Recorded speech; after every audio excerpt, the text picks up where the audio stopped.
श्री गुरु चरण सरोज रज, निज मन मुकुरु सुधार। बरनउँ रघुबर विमल जसु, जो दायक फल चार। बुद्धिहीन तनु जानिके, सुमिरउँ पवन कुमार। बल बुद्धि विद्या देहु मोहि, हरहु कलेश विकार। कहि देखा हर जतन बहु, रहै न दक्ष कुमार। दिए मुख्य गण संग तब, विदा कीन्ह त्रिपुरारि। शिव जी ने बहुत प्रकार से कहकर देख लिया, किंतु जब सती किसी प्रकार भी नहीं रुकी, तब त्रिपुरारि महादेव जी ने अपने मुख्य गणों को साथ लेकर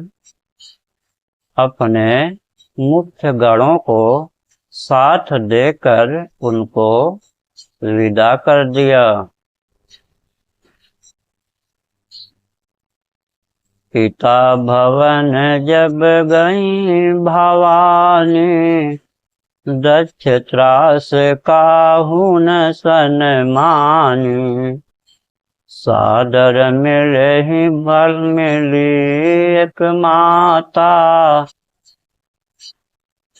भगिनी मिली बहुत मुस्काता। सादर भले मिली एक माता, भगिनी मिली बहुत मुस्काता। भवानी जब पिता दक्ष के घर पहुंची, तब दक्ष के डर के मारे किसी ने उनकी आवभगत नहीं की। केवल एक माता भले ही आदर से मिली, बहनें बहुत मुस्कुराती हुई मिली। दक्ष न कछु पूछी कुशलाता, सती बिलोक जरे सब गाता। सती जाय देखेउ तब जागा, कतहु न दीख शंभु कर भागा। दक्ष ने तो उनकी कुछ कुशल तक नहीं पूछी। सती जी को देखकर उलटे उनके सारे अंग जल उठे। तब सती ने जाकर यज्ञ देखा, तो वहां कहीं शिव जी का भाव दिखाई नहीं दिया। तब चित्त चढ़ेउ जो शंकर कहेउ, प्रभु अपमानु समुझिउ हृदयउ। पाछिल दुख न हृदय अस व्यापा, जस यह भयउ महापरितापा। तब शिव जी ने जो कहा था वह उनकी समझ में आया। स्वामी का अपमान समझकर सती का हृदय जल उठा। पिछला पति परित्याग का दुख उनके हृदय में उतना नहीं व्यापा था, जितना महान दुख इस समय पति अपमान के कारण हुआ। यद्यपि जग दारुण दुख नाना, सब ते कठिन जाति अवमाना, समुझि सो सती भयो अति क्रोधा, बहुविध जननी कीन्ह प्रबोधा। यद्यपि जगत में अनेक प्रकार के दारुण दुख हैं, तथापि जाति अपमान सबसे बढ़कर कठिन है। यह समझकर सती जी को बड़ा क्रोध हो आया।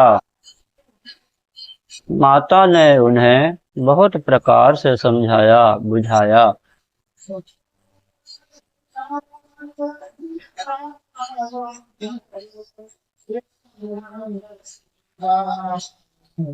शिव अपमानु न जायक सही, हृदय न होई प्रबोध। सकल सभहि हठी हटक तब, बोली बचन सक्रोध। शिव अपमानु न जाय सही, हृदय न होई प्रबोध। सकल सभहि हठी हटक तब, बोली बचन सक्रोध। परंतु उनसे शिव जी का अपमान सहा नहीं गया, इसलिए इससे उनके हृदय में कुछ भी प्रबोध नहीं हुआ। तब वे सारी सभा को हठ पूर्वक डांट कर क्रोध भरे वचन बोली। सुनहु सभासद सकल मुनिंदा, कही सुनी जिन्ह शंकर निंदा। सो फल तुरत लाभ सब काहूँ, भली भांति पछिताब किताहूँ। हे सभासदों और सब मुनीश्वरों, सुनो, जिन लोगों ने यहाँ शिव जी की निंदा की या सुनी है, उन सबको उसका फल तुरंत ही मिलेगा। और मेरे पिता दक्ष भी भली भांति पछताएंगे। संत शंभु श्रीपति अपवादा, सुनिए जहाँ तहाँ सिमर जादा।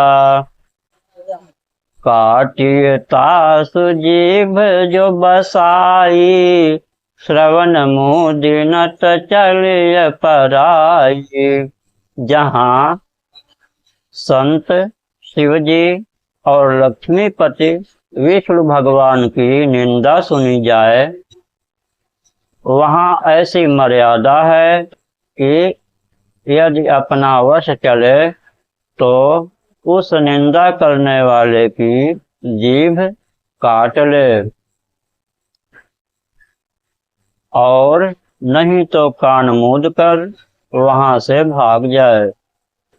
जगदात्मा महेश पुरारी, जगत जनक सबके हितकारी।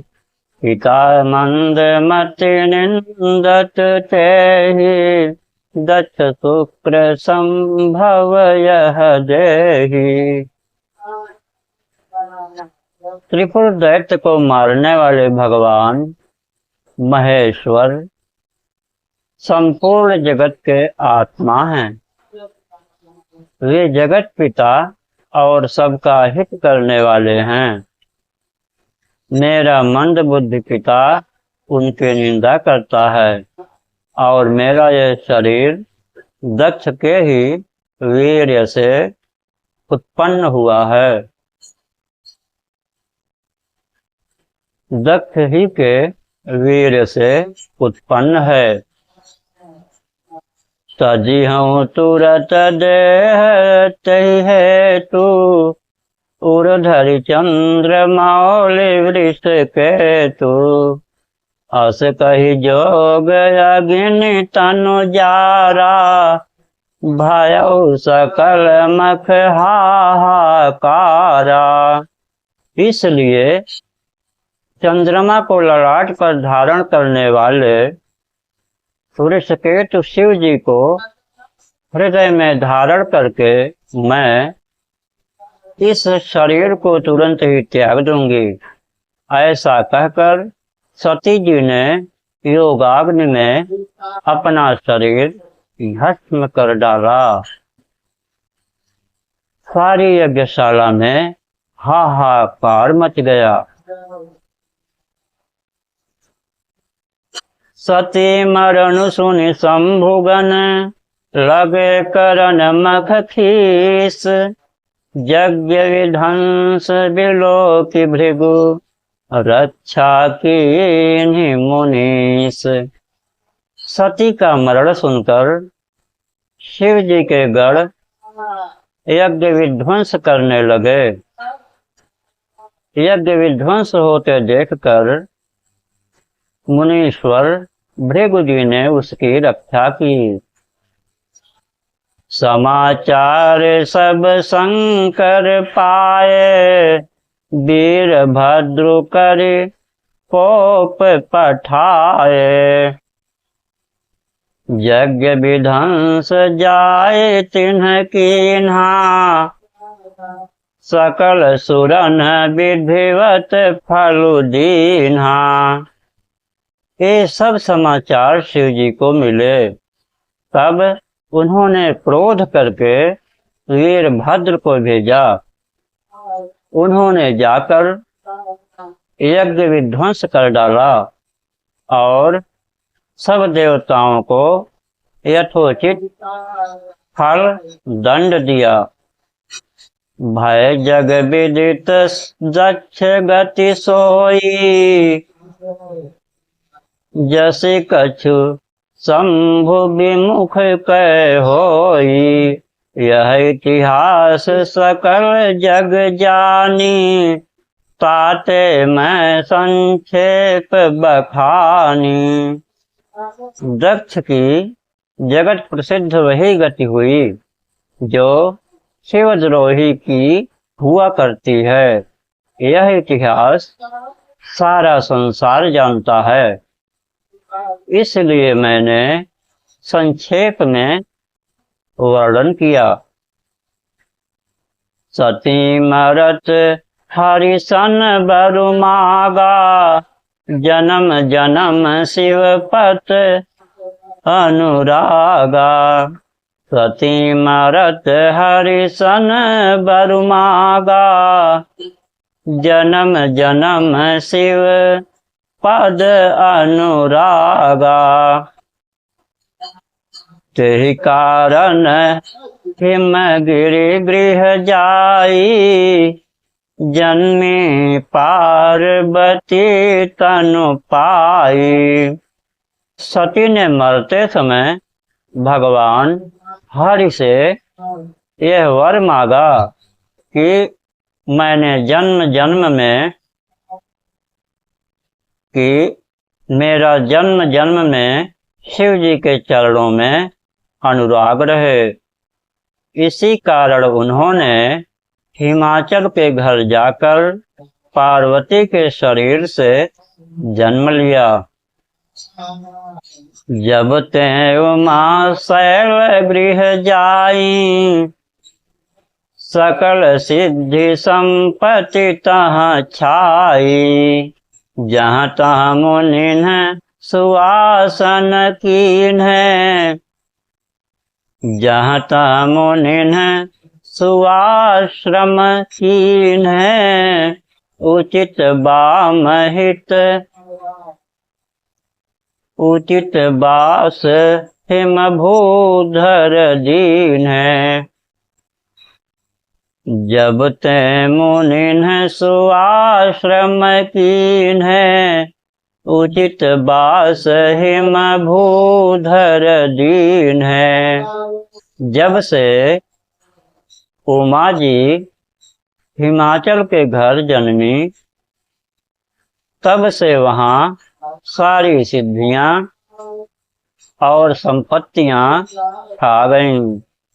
मुनियों ने जहाँ तहाँ सुंदर आश्रम बना लिए और हिमाचल ने उनको उचित स्थान दिए।